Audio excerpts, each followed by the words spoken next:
ঢাকার মিটফোর্ড হাসপাতাল এলাকায় গত ৯ জুলাই সোহাগ নামে এক ব্যবসায়ীকে প্রকাশ্যে নৃশংসভাবে হত্যার ঘটনা নিয়ে অপপ্রচার চালাচ্ছে ভারতীয় মিডিয়া।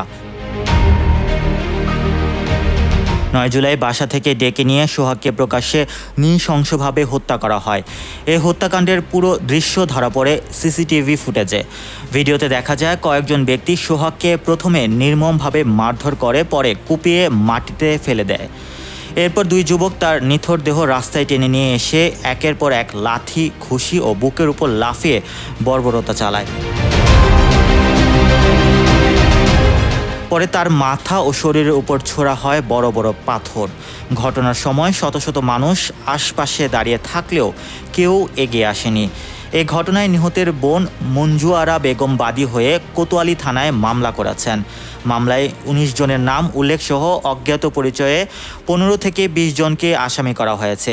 এই মামলায় এখন পর্যন্ত ৭ জনকে গ্রেফতার করা হয়েছে। এছাড়া ঘটনার সঙ্গে জড়িত থাকায় যুবদল, ছাত্রদল ও স্বেচ্ছাসেবক দলের কয়েকজন নেতাকে আজীবন বহিষ্কার করা হয়েছে।